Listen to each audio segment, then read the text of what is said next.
như anh Sơn hay anh Long hay là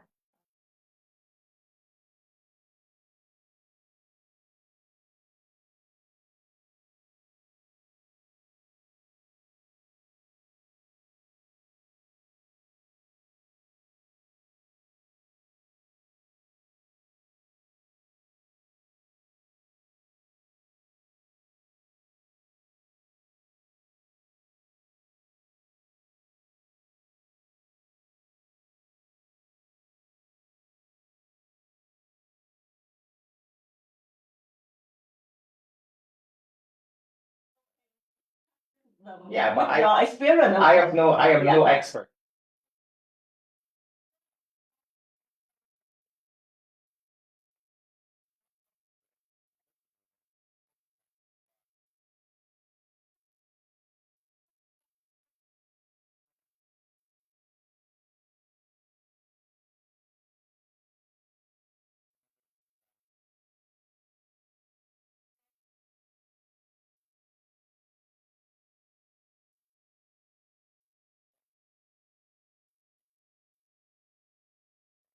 If someone asked me, I would say Scottish. Oh. But yeah. So yeah, I studied journalism in Aberdeen, Scotland. But it's quite hard to use a degree sometimes in the UK. It was quite hard to stick to full-time jobs. I did stuff for radio. In university, we used to have a program for media and communications, master management and media and communication, which we cooperate with Stirling University from the country. That's right. You know it? Yeah, very clear. Yeah, so. Okay.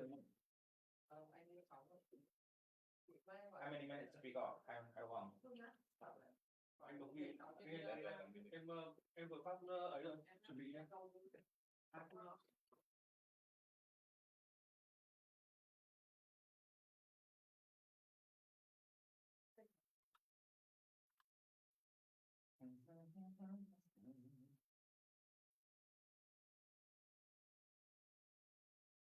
Anh Đức, lúc giới thiệu anh thì anh chào của em vào máy này. Dạ.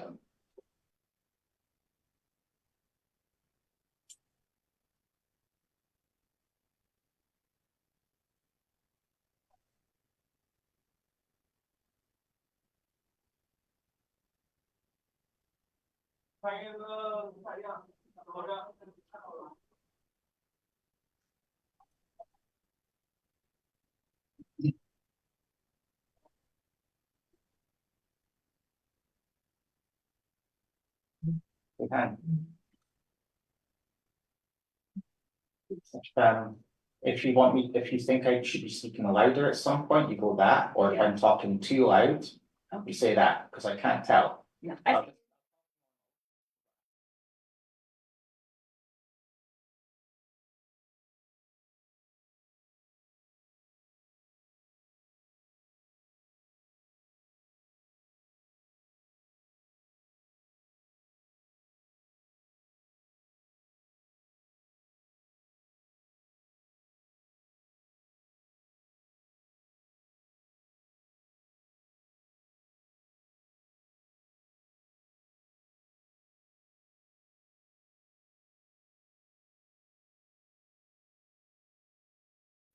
You've got to tell me when.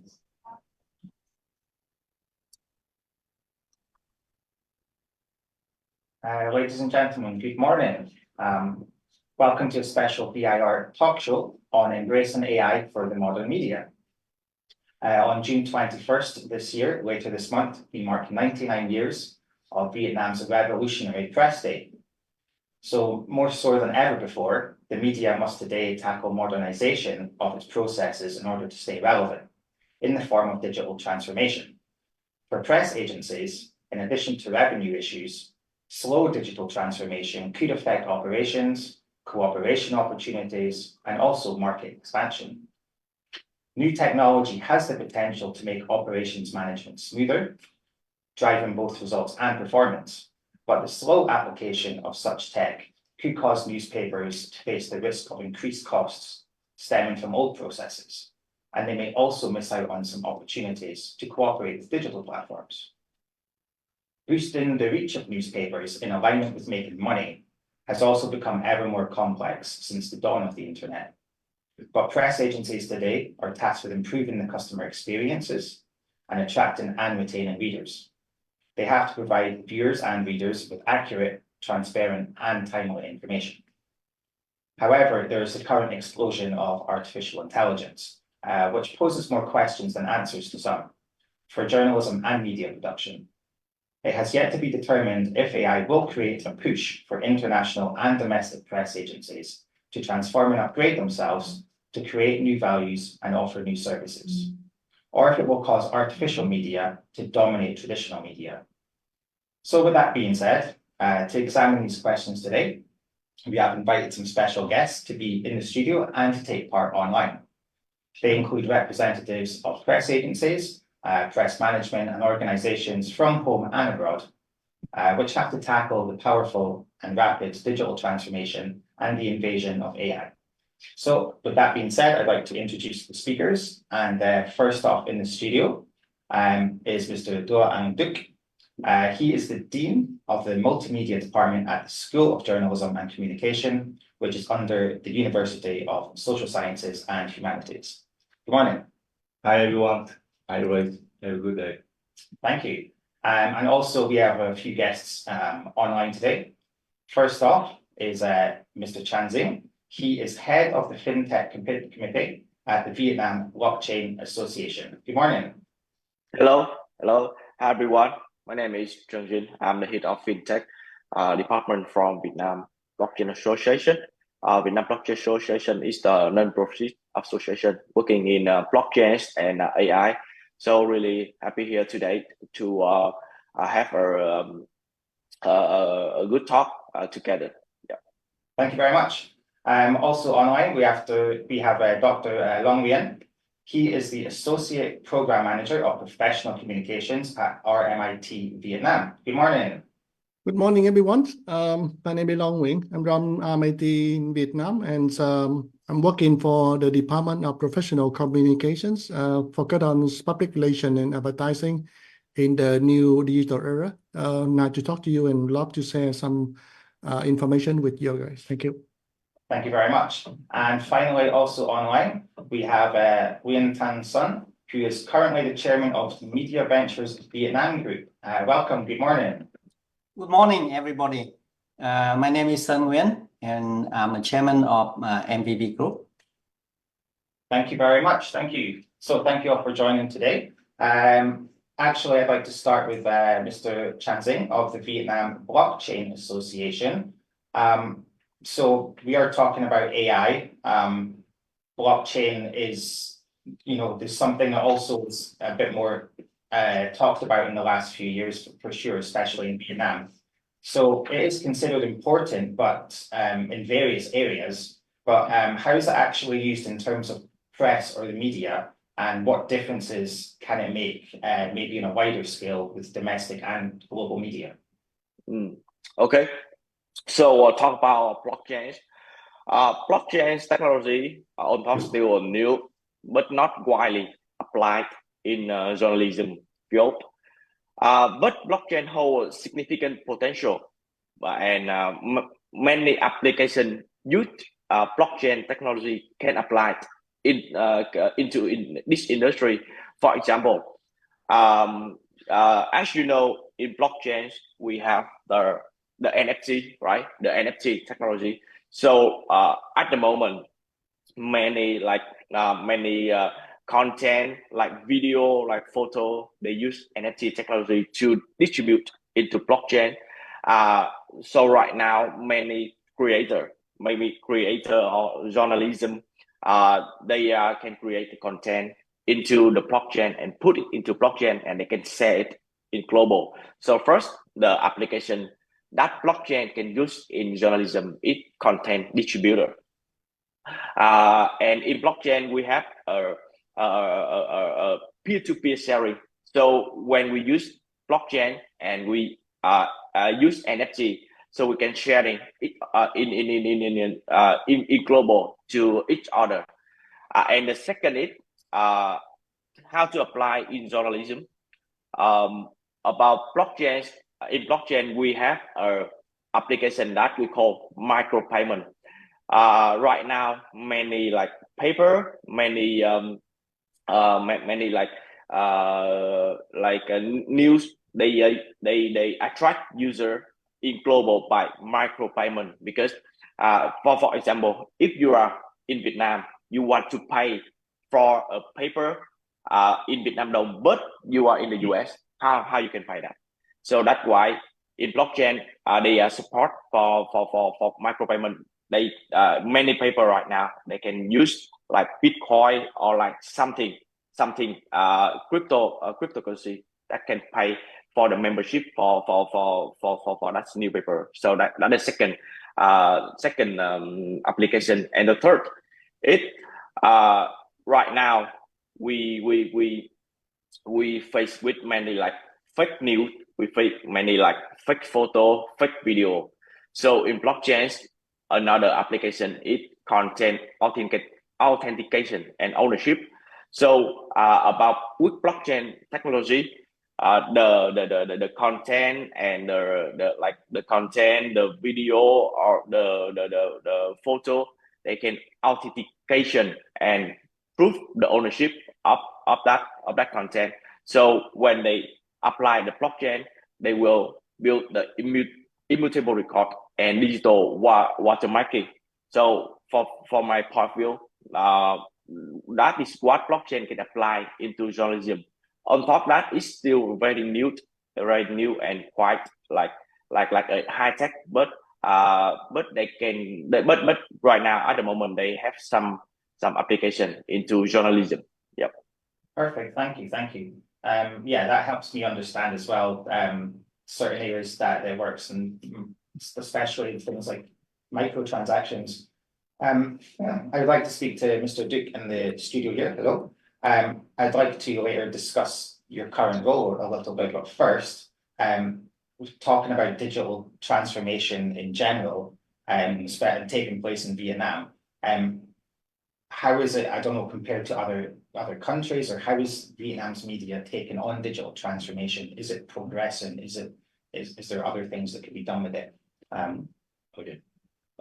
Thank you for the question. I think it's quite a big question and hard to provide a single answer. You take whatever part you like from it. Yeah, according to my observation, because I am a lecturer and also a researcher in media and communication areas. So in Vietnam, there's always something like the government guidelines for almost about everything. Also, including media and digital transformation in general. The last 2 years ago, in 2023, in Vietnam, the government has set up a national strategy for digital transformation in media, which they provide a vision to 2030. So according to the strategies, most of the media agency in Vietnam, they have to switch to digital. Like they have specific goals. For example, 100% of media agency they have to reconstruct the newsroom to digital conversions. And second, all the media agency have to provide news content in all digital platforms like Facebook, Instagram, or even the TikTok. You can find a lot of governments, state-owned governments agency in Vietnam. They have TikTok presence in this digital networks. And also the strategies provide the goals for every newsroom and also university education in media and journalism and communication have to train and retraining for media practitioners and digital to learn digital skills and competence. And last but not least, I know that I have learned that one of the quite difficult goals for digital strategies for media that they have to increase the revenues 20% rate in the next less than 5 years. So I think that's a big goal for them to try the best to catching up with new cutting edge technologies. So in my view, that it depends on the big or the small media agency in Vietnam. So the picture of digital transformation in Vietnam varies amongst different new agencies. For example, small one, I found that they still a little bit confused how to start with, how to prioritize which new technology to invest in. But for some the big, especially the big one, they find the way to invest in some leading technology that media in global scales they are doing it. They learned how to do it, and the big one is going on. To my view, I found I can say the benefit for audience that because right now a lot of media agency in Vietnam they try to provide a lot of information, a lot of content on digital platforms. So a lot of those can provide audience for them to choose which one they would like to know about it. And I can give an example. Have you ever heard about the fan page of Government News? That is a newspaper that belongs to the government, and they have the fan page that very high traffic with millions of followers on Facebook. So up to now, I think that even though that digital transformation in Vietnam, in the term of media industry, there are not very clear pathway for this. But at least at the moment, we can find that the development of media industry in Vietnam in terms of content, I think that we can call it a success up to now. Brilliant. Okay, thank you very much. Yeah, very interesting. I'd like to go over to Dr. Long Nguyen from RMIT.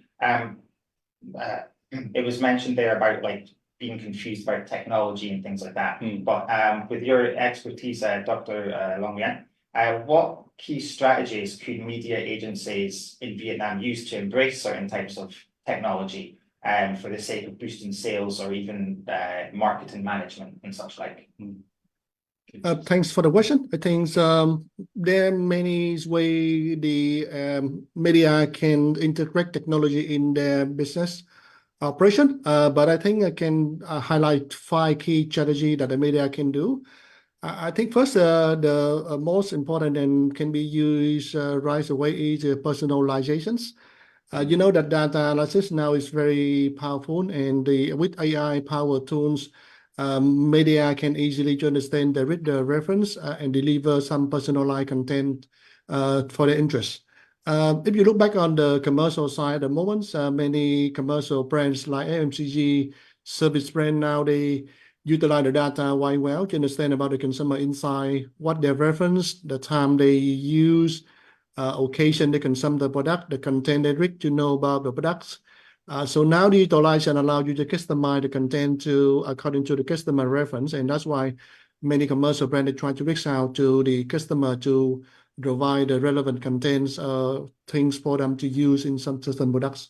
So back to the media agency, right? So media, by the end of the day, they still need to recruit the reader or the user. So similar like the commercial brand. So with the data that the media has about their readers, so they can know very well about reader reference. For example, the time they come to read the news section, they're gonna read sport, business, politicals, lifestyle, food. For example, in the morning, I go to read the news about the lifestyle sport. In the afternoon, look more about the food, and in the afternoon, in the evening, I read more about the social things, for example. So when the media, they know very well about the article that the reader reads. When they read with content, they refer with a news, video, podcast, so they can try to apply some customized new feeds, push notifications of the relevant contents to the target reader. Second strategy they can think about is the content not simply limit to the news by textual only. Now they got a lot of innovation in the content format, so the media can try to utilize the new technology to develop the new formats. For example, virtual realities, augmented realities, and with the storytelling technique and different kind of interactive format. So to make the news become less boring, just simply a textual news, for example. So that's something that they can do. Moving forward, media in that new landscape, they can maybe stand alone to work on their own, but the media agency need to make more collaborations and partnership with the technology company, or even though the social media, to leverage their expertise in technology and research, and also media need to do the collaborations with the other media agency to utilize the strength of the source of the news and the contents to explore how they can distribute their news across different media channel and media agency. Social media now develop very fast, so the fourth strategy I think the media agency can do is try to promote the news media via social medias, because that's where people they utilize and use on a daily basis. So they can engage with the target reader, target audience on the social media. They can try to publish a lot of news on that side, but at the end of the day, they try to drive back the traffic from the social media platform back to their own website or the application where the news provided, so you can keep check on their reference. That's why they need to get more activity with more content on that one. And based on the social media's information, you can find the lookalike readers. So you can apply the target advertising to reach out more target reader and try to recruit more people to read on the news. And finally, with the digital development recently, you can see that the sharing from the user content is very relevant. So they may need to find a way how to trigger people who read the news to share back the news they read to different platforms, so they can recruit more organic reader to the platform. So if the media agency apply the strategy, I think they can successfully navigate the digital landscape, expand their reach to the target reader, and engage with the target audience. Then they will be relevant to the developing media landscape recently. So that's some strategy I think the media can apply from short term to the long term plan. Excellent. Thank you very much for that. Mr. Nguyen Thanh Son from Media Ventures Vietnam. Good morning. I finally get around to talking to you. There was a couple of bits mentioned there about AI. I believe you're quite interested in AI, which of course is, really big topic these days all around the world.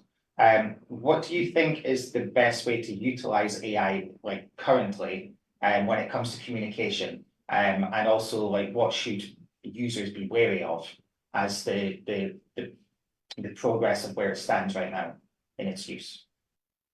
Okay, so I think I'm the only one coming from private sector. So what I share today is more real-time pictures of the AI application. We invested in exploring AI opportunities for the last 4 to 5 years. We cannot wait until the guidance of the government on digital transformation, but we need to, we see AI as a new labor force that we need to utilize. And yesterday, I gave a training course for a very big international NGO on the AI application for content creator. So it's similar to what we discussed today. And I explained to them that content creation is not just the production of the content. Actually, it has a 4 process that we call the 4D process. So the first phase is discovery phase. You actually need to study the audience. You need to build the communication personas. You need to know who are your target audience. You need to know their communication habit. And AI is actually excellent in data analytics. So if you give them enough data, if you give them a model, they can very quickly and easily complete your discovery phase. Then it's come to design phase, when you design the structures, the channel of your content. And in a design phase, there is a collaboration or union between the AI, especially generative AI, and human. And then we come to the first phase, is the production phase, or we call development, development of the content. And AI in this case has to compete with the human. AI can do a lot of things. They can do personalization of the content. They do automated writing. They can create pictures. They can create music. They can do many things at a scale. However, AI cannot replace people in terms of creativity. Because of the AI models now is based on the generic content, and if you want to produce something that have an impact, you actually need to rely on the uniqueness and the creative and innovation of your content.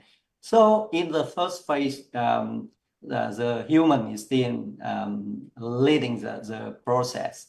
And the fourth phase is actually the deployment phase. So you push the content in a various channel. You need to monitor the content. You need to monitor the feedback.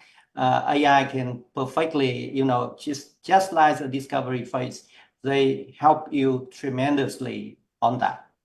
So I tell my audience yesterday that I use AI on every aspect of my life. I use it to train my dog. I use it to split the work of my helpers. Not just only communication, but you can actually use AI in every aspect of your life. So it's still it's in one way very exciting. Another way is quite threatening. So what people need to worry about AI, I think the first one is bias. Is on running on the on some of the formula, and sometimes it's built they create more border around ourselves. So we just reaching out, reading of the information that we feel suitable. But a lot of time you need to expand your horizon of knowledge with all different things. So be very wary of the bias of the content and the news that you receive. The second is over-reliant on the AI, especially with the content creator. Because like I said, AI can be a very good helper and a good assistant, but it cannot replace, or at least now they cannot replace human. We have an analogy. We said that AI can prepare a very fertile soil, but human will put a seed to blossom on that fertile soils. So the first one is the unethical aspect. What kind of data that you train your AI model, the transparency that you need to let people know that this is AI generated content. And the last one is compliance. Yeah, you will see that EU, US are stepping up on their own regulation on the using of AI. So make sure that your content comply to that if you want to reach out to the international market. Thank you very much. Following on from that, to Mr. Tran Dinh from the Vietnam Blockchain Association. You mentioned before your association is also following the AI trend, and you're getting involved in that. So following on from those remarks there, how deeply do you think AI innovation is actually being used in Vietnam? And what is its possible true potential in this country? Yeah. Okay.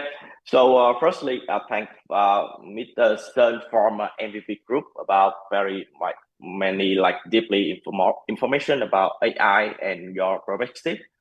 But there's something that I agree and disagree with Mr. Son, because there's a very famous quote before in AI that AI will not replace you, but AI user will replace you, right? There's very famous quote. But at the moment, AI right now can replace something that user do is really good, and they think that they never think that AI can replace that. For example, if you follow the latest version of ChatGPT, they send a video that AI can teach children do some basic math. Yeah, and that children can talk with the AI, and directly they are training, they teach the children how to solve that math. And for the yesterday, when Apple released the new version of their update, that when people writing some note and writing some math in the note, that AI can easily to solve that math. So at the user of AI, at a specialist in our major. So I think that AI in the future can replace many things, and we need to follow it, and we need to I think we need to learn a lot. We need to learn a lot to follow the trend of AI, because right now, for the research I read, that in some hospital, that AI can replace some doctor about talking with the patient, and AI do much better than the doctor, because they understand that how to talking with the patient, and how to analyze the symptom of the patient. That AI can sympathize. The AI has some sympathize with the patient. And I read that research about 6 months ago, and I don't know how AI can do at the moment. So about how AI can innovation used about in Vietnam currently, I think there's many field, many measure that AI can use, like journalism, like fintech, like banking, anything, because AI is like an assistant. AI increase the work productivity. So for example, in Vietnam Blockchain Association, we have some researcher, and without AI, when I asking them how many press or how many content they can make a day, they said that only 2 or 1 or 2 they can write a content, or they can write a press a day, because in VBA we have our own information online new, so we update daily. So if without AI, they can do about 1 or 2 content or press a day. But do you know how they can do with an AI? 15 press a day with the AI, with ChatGPT, with the bar, or with some news AI, free AI, they can make. So I think the AI increase the work productivity very much. So in any field, any measure, they can apply AI into. And journalism about communication is, and content creator is the most, I think, is the most field that AI can apply into, because right now you can easy to make a video, you can easy to make an image, or you can easy to make a press or a content or something with AI. And I think the growth of AI, I think we will see it more further. Yeah, and then it's still growing, and our risk is we can catch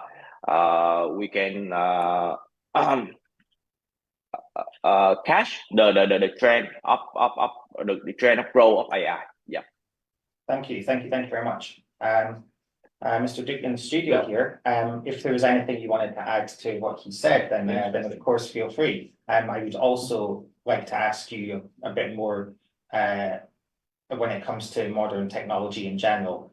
How, in your current role at the university, how do you ensure that people are being trained up or being equipped with the right tools that will actually help them succeed in the future when it comes to modern technology?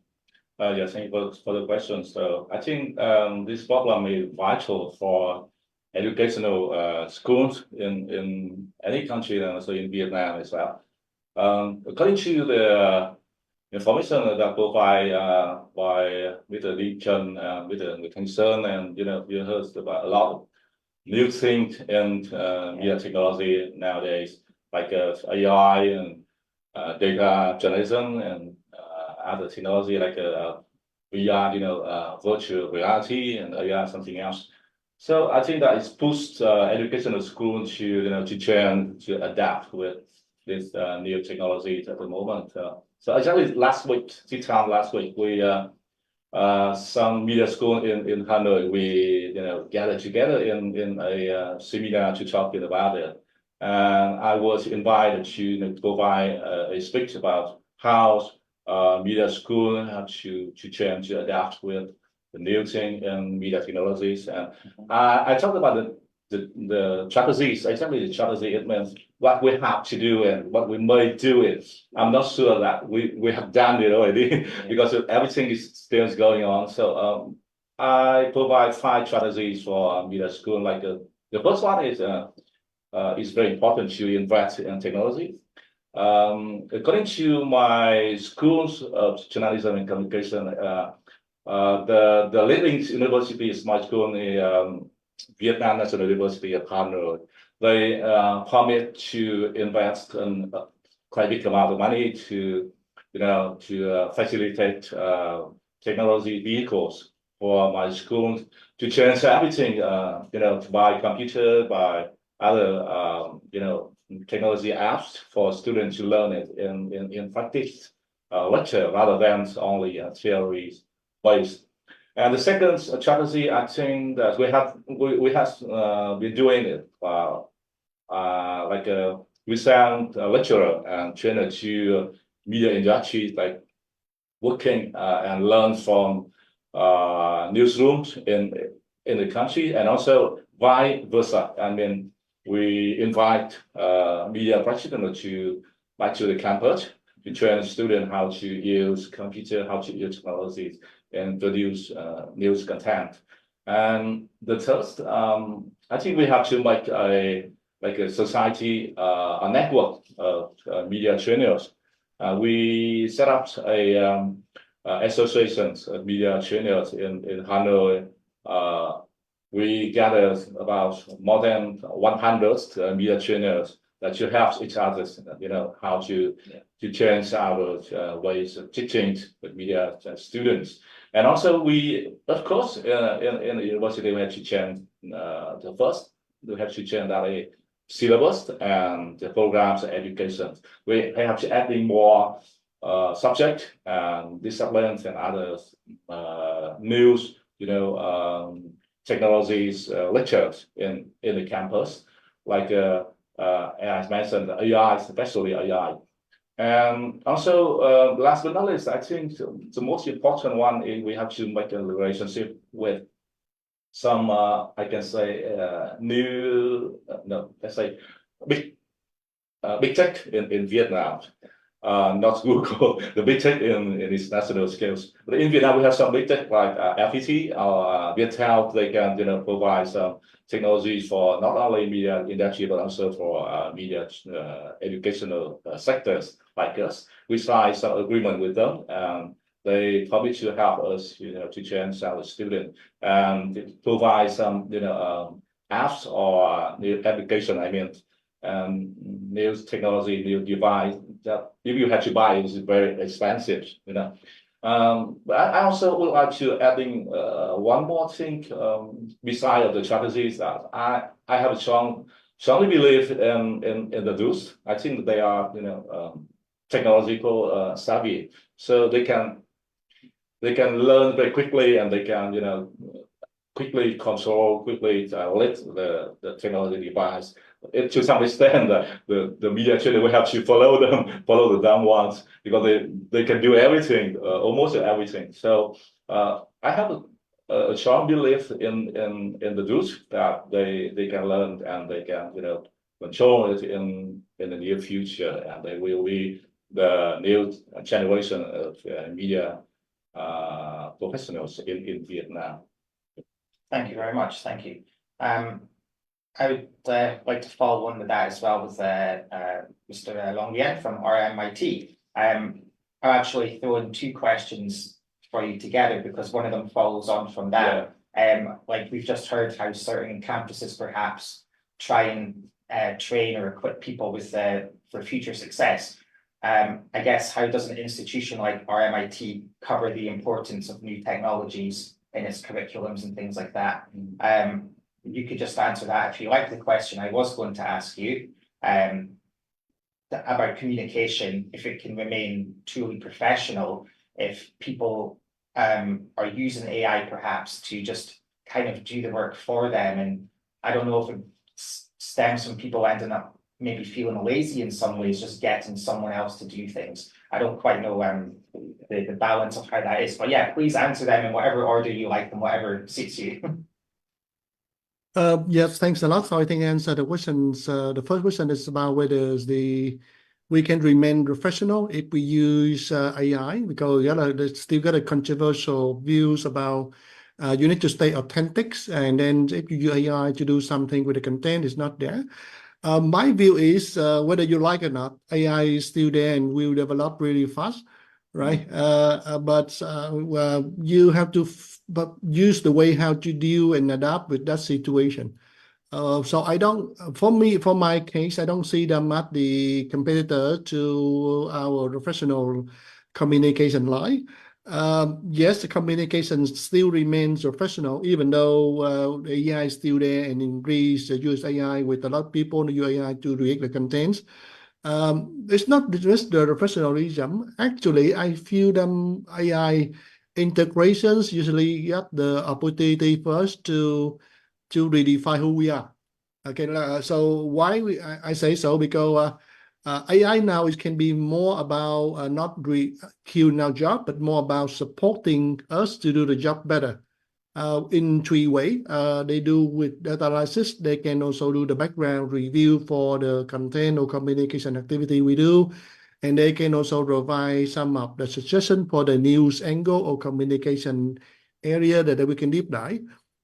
For data analysis, you can know very well that they are master. They are the master in data analysis. So you don't need to spend a lot of time to just simply analyze read the SIPs activity, their reference, and as I mentioned earlier, they can help us to analyze the read the SIP flavor and contents. They can help us to do a lot of stuff with that, so they know when, where, how, and they do that. So in many cases, when I do data analysis, I just threw in the bunch of data to ChatGPT or Google Gemini to ask them to analyze data and outline or visualize the data in the way that we want, so they can help us to minimize the workload that we spend to do the manual data analysis, about nearly 30 to 40% in some cases. So that they can do. They also can help us to review weekly some of the background, because you know that the communication in the new digital era, we spend a lot of time to do, and that's why we need to get a very quick recap about something happened. And with the AI, they help us to recap and review the background of the topic that we try to discuss and want to write the content. So they are the one who do that, because with the bunch of data and the news that they have, they can easily to recap something happened with things few seconds instead hours that we need to do the research. So that's something we can do. Moving forward, we can now ask them to make suggestion for the content that they can we can add into the conversation, the news angle, the news value that we can add into conversation. Having said that, they can only the thing they can help us to support us. So instead, we focus on doing some of the routine work to data analysis, review article and something else. We can showcase and focus on some of the things we can make better contribution and remain professionalism. For example, the creativity. Right, so AI cannot make the creativity in the way that human can do, because we are the one who can break the new angle, the new things to do. They can also not help us to do the critical analysis for the data. The data is there, but we can pick up which one we can highlight. And more importantly, we can make the judgment about the AI content suggestion. And we can highlight the accuracy of the news that AI provide. We can customize the content in the way we want. Which means that we rely on AI to make the suggestion, so they are kind of assistant or secretary to us to repair the material. Same like the chef in the 5-star restaurant, right? So the chef cannot cook everything from the beginning. So mostly the supporting chef or the cook will repair all the things, and just we do the final step to make the some kind of put in the ingredients and something else to make the things become authentic by ourselves, right? So for me, it's not the competitor or invasions, and we don't see that it can kill our professionalism. But more importantly, for human, I think, particularly for communication, the relationship building is something AI cannot help us. So when you are trying to get the news, you try to reach out to write, to reach out to interview, and do whatever thing and planning for the communication plan and news. A lot of stuff require human contact and human relations. So building the relationship is something that authentic to us and make us professionalism. You cannot simply reach out to the news source if you don't have the human touch, right?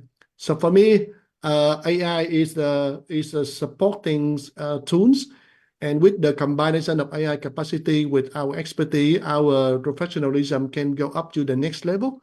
With the news more good in number of contents, and the human view and human's expertise can be there. And now bring to the second question, you talk about how we do it. I think very clear that at the moment RMIT we already integrate AI or the ChatGPT in our curriculum. So RMIT Melbourne, 2 months ago, we integrate ChatGPT in our work. And we will read the AI there to support all the students for the content, and also working for the lecture to do some of the review.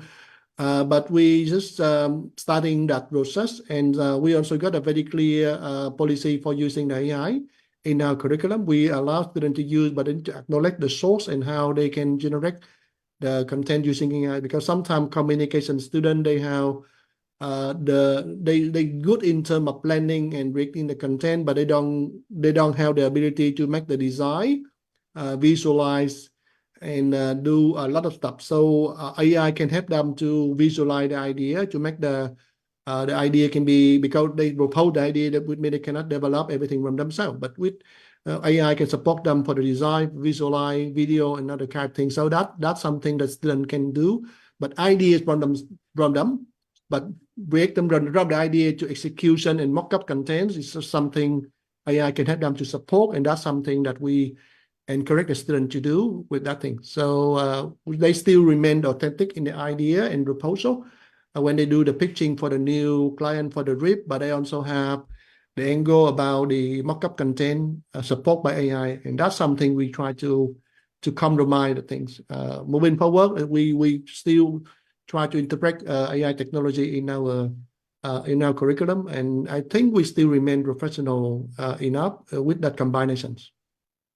Perfect, thank you very much. I will go to Mr. Nguyen Thanh Son, and then we actually have a few questions come in from people that are watching. But first off, Nguyen Thanh Son from Media Ventures Vietnam. When it comes to your expertise in communications, what do you think are maybe the issues or the benefits in having many AI applications that are out there? How might they change the industry in perhaps the medium term or the long term, which I know might be difficult to predict, but I'm asking you. So a couple of weeks ago, I have a meeting with my own friend. We jokingly call him Ambassador Chip or Chip Ambassador. He's the Consulate General of Vietnamese government at San Francisco, and he brought a lot of representative from companies like NVIDIA to Vietnam. And we said that whatever we think about AI, we still underestimate the power of AI.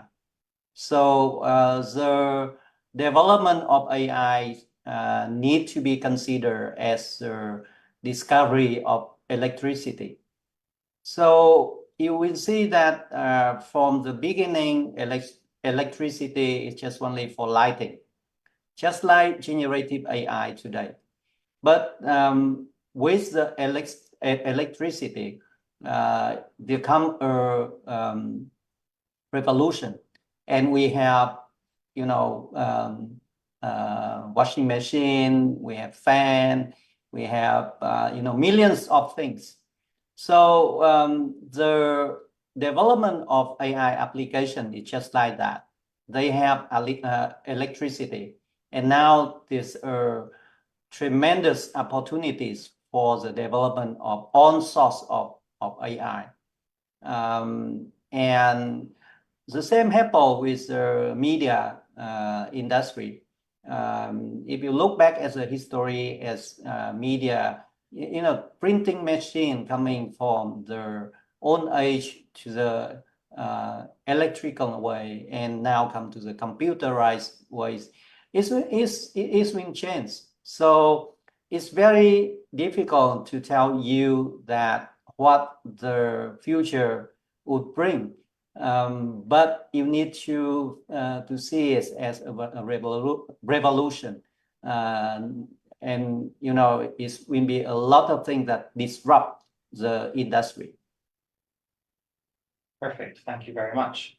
Excellent. Okay, we actually have an audience question. So whoever wants to jump in and try and answer, or if all of you want to try them, please go ahead. How does Vietnam's media agencies try and compete with international media that might be able to, or more likely to be able to invest in cutting edge technologies and things like AI?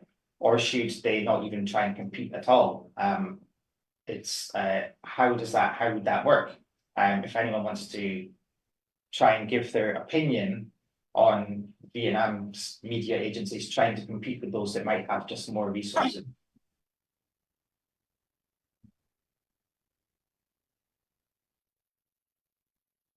Anyone? I think I can share some ideas from my viewpoint. Yes. I think according to my research in terms of digital transformation among media industry in Vietnam, I found that at the moment they still follow traditional source of revenues, like they depend on it, like advertisement, books, the print media and the online media as well. But the revenues, is going on reduce. They have to find another way to do the new thing. Especially, I would like to mention with the revenues. I think that the inevitable for all media agency in Vietnam to follow with the revenue system. They have to invest in technology to prepare for with the payment in the near future. But a lot of media agency in Vietnam, they are still avoid changing the current system at the moment. They still follow the strategies of spread views, like you produce one news content and they wish that a lot of people will read it, but it's not a sustainable strategy for media industry in the digital age, because in the world, a lot of successfully agencies like Washington Post, the New York Times, they applied video revenues for a long time.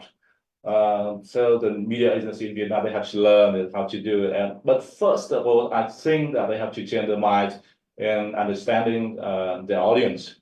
Like Mr. Tran Dinh, Mr. Thanh Son, Long Nguyen has mentioned before that data as audience is the most important one in terms of digital transformation, because from up to now, I think that media agency in Vietnam, they still keep in mind the traditional ideas, provide information for readers rather than serve the audience. So they have to change this, the first one, and they have to establish a culture that based on the audience-centric strategy for the newsroom. And also, I think that for small media agency, they concerned about a lot of money to invest in technology. So I can suggest them to work together to make a operations between Vietnamese new agency, to help each other and reduce the cost of technology investment. So they have to find that they can do it in some way, to some extent, and they don't have to pay a lot of money to buy new technologies. Thank you very much. Does anyone else have anything to add with that, or shall I move on Yeah. to? Yes. So I think there's a famous quote by Robert Murdoch, the media mogul. What he said is this is an area of not the big fish, eating the small fish, but the quick fish eating the slow fish.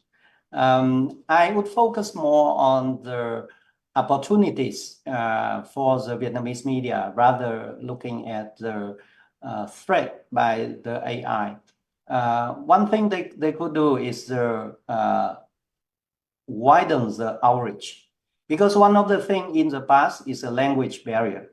Now with AI and the perfectly translation capability, you can actually reach out to any nation that you want. So you can have the same content directed to US, to France, Spain, whoever that touches. So you actually can compete internationally, not just only domestically. The second is ability of segmentation. So the content with the AI enabled can actually direct to a small portion of people. For example, VIR can easily direct the content to Korean investor, Taiwanese investor, French investor, Dutch investor in their own language, and with a special type of content that personalized to them. Look at all of that opportunities, and I see you will see a new stream of revenue to your media. Thank you very much. I'd like to move on to Mr. Tran Dinh from the Blockchain Association. Okay. Hello. I might ask a couple of questions from the other guests about a bit more about their role and what they might do. So I think it's an opportunity for you to tell us about your association or your role in particular, and if you actually work with others and outside groups to reach your goals. What is the kind of ultimate aim for what you do in Okay. Vietnam? Thank you. Okay, so let me add some addition information about latest question. Perfect. So to talk about the potential and how can we compete with the global. So the concept in blockchain, and I think that concept is right into the technology also. So that concept is Web 1, Web 2, and Web 3. So Web 1 is the web that you only can provide information. Only can provide more information, like newspaper only provide information, like a very old school, like the newspaper do before. The newspaper online, they can only provide information. About the Web 2. The Web 2 is you can provide information and the user can interact with you.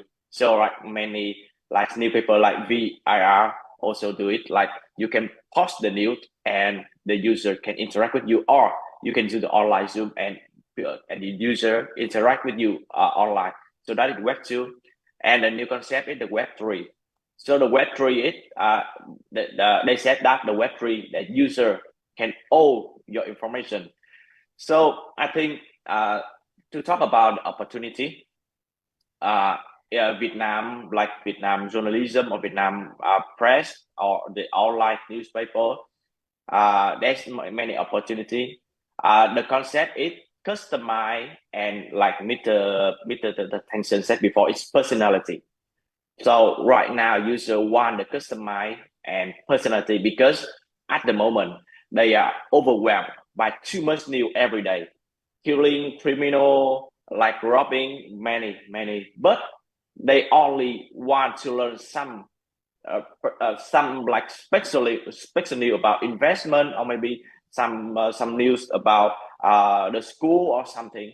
So I think the customized personality is really important, and that's a very good opportunity for the newspaper, or for the press, for the journalism, because that's the key to make the success for Facebook and for TikTok also, because they can customize the news, they can personalize personality, the news, the content they provide to the user. So I give some information about the latest question and about the VBA.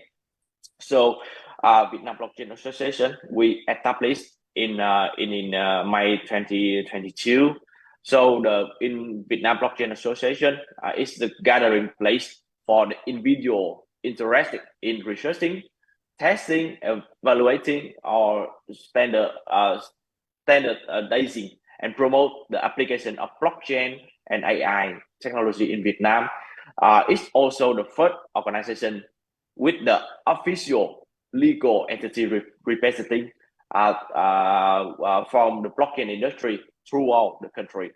So early this year, we also established the Blockchain and AI Academy Innovation, or we call it ABI, with the aim introduce the new technology to 1 million people and educate them how to apply AI, how to apply blockchain into the real world, into the real life. And we are promoting education in this field to diverse audience, include a government entity, business, and individual. And at VBA, we focus to create the healthy environment for startup and project in crypto and AI, in blockchain and AI sector. And we are committed to protect user from scam and fraudulent project in the online space. So that is what VBA doing, and ABI, Academy of Blockchain and AI Innovation doing. Yes. Thank you very much. Thank you. We'll be wrapping up quite soon, so I'd like to get any thoughts and remarks that any of the guests may have that haven't been covered yet. For example, Mr. Long Nguyen at RMIT if there was anything that you wanted to cover on those questions that just came up. If you wanted to say anything about that, or in general about perhaps the audience again were also asking us about balancing AI with human journalism or human media in general. How do we make sure the balance is correct? What is the balance? I don't know if you had anything else you wanted to add from your remarks today. That's a very good question and also challenging question, because to balance the AI's content with some content that reverse, I think it's not an easy task. But I mentioned to you that AI is usually at the assistant, with we need to stay authentic and professionalism. That's why we don't want to make the assistant become a main person to talk. Rather than I just think that they just have to repair for all the things that we make to make our media agency become more authentic with the news and the language we write. So maybe I can help us to create some of content, but paraphrase or do some kind of things or put in input from the human voice. I think that is the requirement for the media agency to remain authentic and professionalism in the field. Moving forward, I think now reader is look for more about the authentic and the unique news that provided by the mainstream media, because the other news that they can generate easily from the social media and the web page, and many groups on social media share the content. So to remain authentic, I think the mainstream media need to find the column that wide unique. And I like the way Mr. Sơn say that we need to customize the content according to the group of user, and from that we can provide more authentic content that they cannot find anywhere in the world or in any kind of social media that they utilize. For example, when I last year when I read the news, we call the Vietnam Digital Music Landscape Report. That's something very unique, and that's why people they cannot find anywhere else. So the kind of unique report that created by us, but not by AI. But if you talk about the digital landscape and other kind of thing, people usually to use ChatGPT and then the kind of AI to get the information. But about a particular segment, particular things about the operation of, let's say, digital music business or industry, there's no kind of report can customize for the Vietnam context, and that's why my report still stay authentic with a lot of information available in the internet. So that somehow I can make a kind of suggestion. So that things, AI still support us to make the review, but to make ourselves unique, authentic, we need to put our voice and paraphrase and deep dive into some of the area that the reader cannot find anywhere in the society or in the social media landscape. And that somehow media agency can make their own area. One thing and so very clear that now with the social media and the news everywhere, fake news, news without any kind of verification, and that's why media agency need to stand firm to remain authentic, because that's where people look for when any kind of thing coming out, right? So when a crisis, when anything coming out, rumor, they need to look for the new authentic, and sometimes rumor can be the wrong version of AI, because AI just generate all the information about fake news, and they answer based on the fake news that generate. So we try to phone to the chat to follow all the trendy topics, and we just talk about some trendy topic with at the end of the day, media, we make no different from the other social media news or something else. So media agency can stay authentic by have their own view and their own unique verification or verified news, and that somehow make a different from the rest of the news that created by AI by the people who are on social media. And that's my view. Perfect. Thank you very much. Thank you. Mr. Nguyen Thanh Son from Media Ventures Vietnam. Of course, if there was anything to sum up that you haven't covered that you would like to, of course, you can let us know. If you wanted to add to what was just said with the question on balancing the use of AI with human journalism or human communication in general, if there was anything you wanted to address before we wrap up later on, if there's a gaping hole in something we've missed, or there's something you wanted to expand on, and please go ahead. Okay, so I think this is a very, very big questions, the relationship between human and AI in the area of AI. I think, well, 15 years ago, we have a workshop when we're talking about the future of media in the time when news become commodity. So you will see that the definition of media and the definition of journalism are putting in a debate. And with on the news information data today, I think we need to look back at the definition of the media and the journalists and journalism. And I think this is a very big question.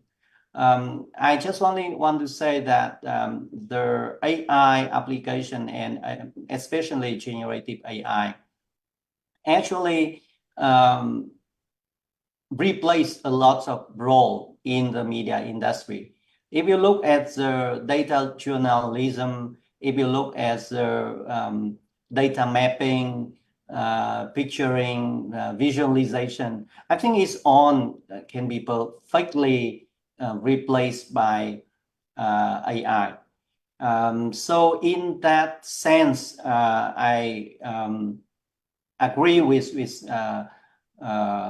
Long that the authenticity is the number one in terms of people when they look at the article and reportage. The second thing is the personal point of view. I mean, all of that AI generated content, generate content, very balanced, but people are not balanced. People need to have a strong point of view.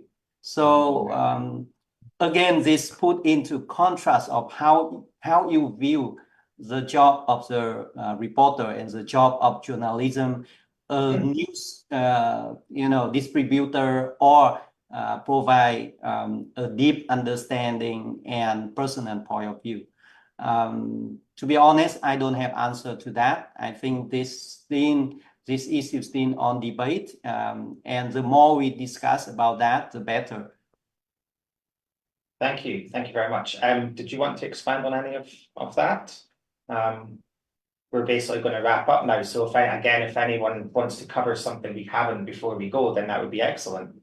And if not, then I just mentioned about very interesting viewpoint from Mr. Nguyen Thanh Son about authenticity of the content. So from my viewpoint as a educational person, I think that the most difficult challenge for us to teach journalism in the near future is how to invest in the human, I can say the human centric, because in the future we have to compete with the AI technologies. People will learn and take the information from the AI content very easily, but they will wish for and ask for more humanities concern about our world, our reality. So that's why in the future we have to think carefully about humanity or human centric in media education and in media professions. I think so. perfect. Thank you very much. Anyone else want to discuss anything before we finish? We all good? Everyone happy? Yeah, very happy. Yeah, excellent. Thanks very much. Okay. So yeah, we're basically out of time anyway, so that's fine. Thank you to everyone of our 4 guests that were here to discuss it. I've definitely learned a lot anyway. Remember, next Friday will be Vietnam's 99th Revolutionary Press Day, so you can catch more coverage of that on VIR and our publications and elsewhere. But yeah, thank you for watching, and have a great day. Thank you. Goodbye for now. Thank you for everyone. Thanks. Thank you. Yeah, thank you. Thank you, everyone. Thank you. Thank you. Bye bye. Bye. Bye.